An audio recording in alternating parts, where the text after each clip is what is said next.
Okay, let's see okay, that seems to have fixed my problem. I installed a upgrade to the software, which immediately made it stop working.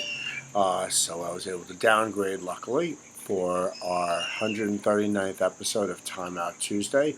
I'm coming to you way early today. I happen to have a whole bunch of things coming up this afternoon, so I just wanted to make sure that I didn't miss it. And also, to a large extent, the message I want to deliver today during my time with you on Time Out Tuesday, my 139th episode actually, really is towards people that are, well, I guess based on the time, they're probably already where they need to be. But I did want to wish everybody who is either beginning their school week this year, or in the case of many teachers who have already been kind of setting up their classrooms and are gearing up either this week or next for their back to school, their somewhat unusual back to school based on the conditions under which they're going to be both attending classes and teaching classes.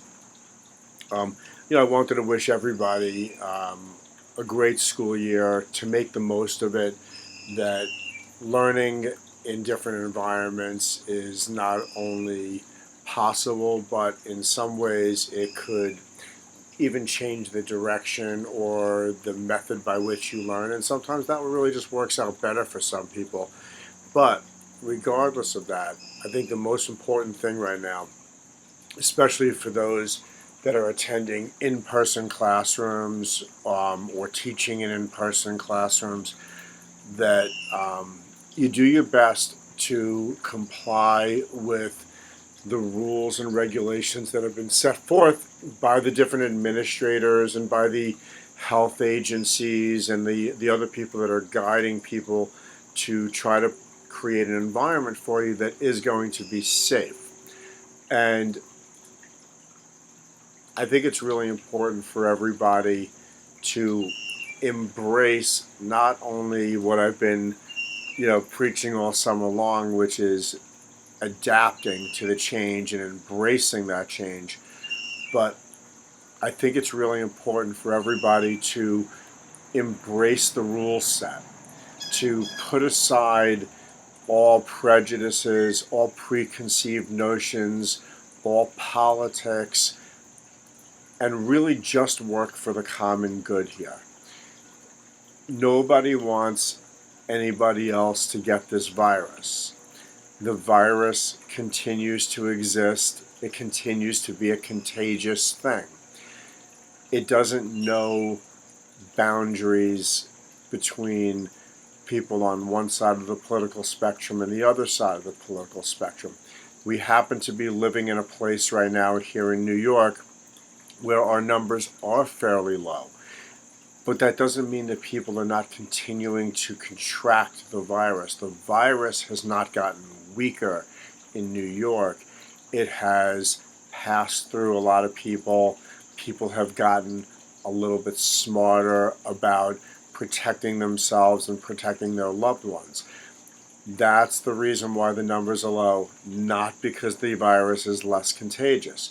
So why don't we kind of band together and do whatever we have to do to look past our preconceived notions and do for the common good. Do everything we can do to protect not only yourself, but the person next to you from getting this virus.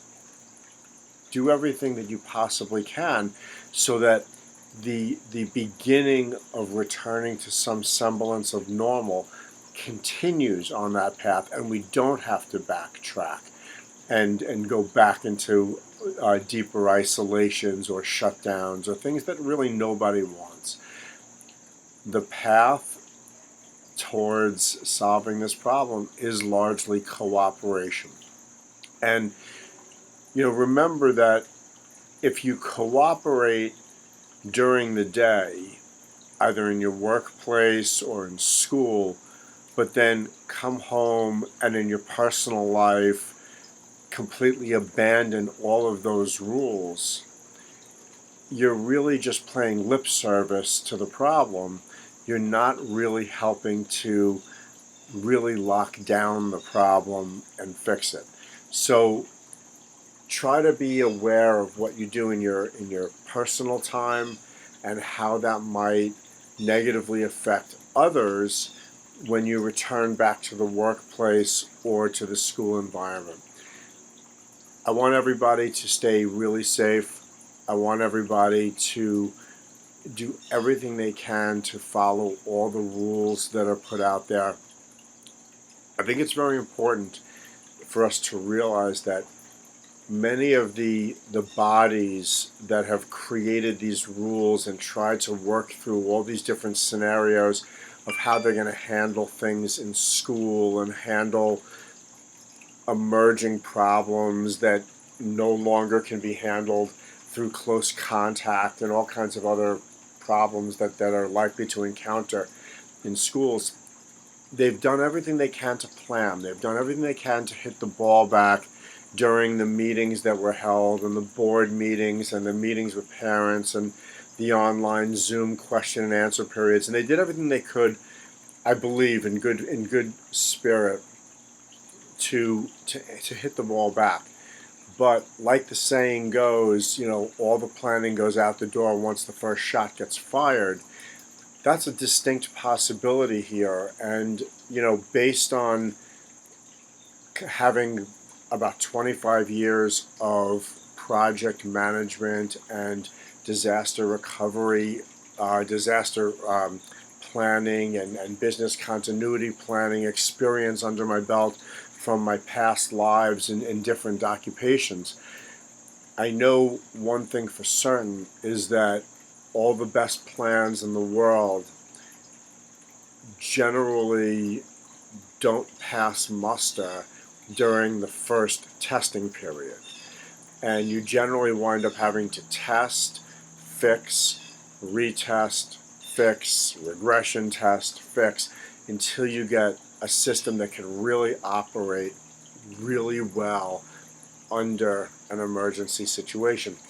And whereas I do believe that a tremendous amount of thought and good intent was put into all the plans, I don't think that these plans were capable of being effectively tested, certainly not in the short amount of time that they had to do that, and the logistics of trying to plan a school opening and then test that school opening with various test scripts, I think would have been very difficult. So this plan is going to be tested in real time. I think that for the sake of sanity, we need to all be a participant in this. We all need to be patient that not everything is going to work out in the beginning as well as expected. There are going to be technology glitches. There are going to be circumstances that arise that nobody had thought of, that result from the distancing, the mask wearing, the separation between students and teachers, and probably a lot of the anxiety that's going to come along with the concern from both teachers and administrators about their own personal health and how to do the best job they possibly can for their students with the current constraints of wearing a mask and maintaining social distancing and not being able to teach using methods that they may have been successful with for decades. So everyone take a deep breath. Everybody remember that we actually are all on the same side. It's not all about divisiveness related to politics. It's not all about what you believe in here. This is a real thing that we can definitely squash if we cooperate, and I really hope everybody keeps themselves safe, keeps their families safe, and helps us get through this next phase of what is certainly an absolutely unbelievable bunch of months, right? So anyway, best of everybody. Let's have a fantastic school year. Let's really squash this thing. Let's show what we're made of. Let's do it, guys. You got this. Peace.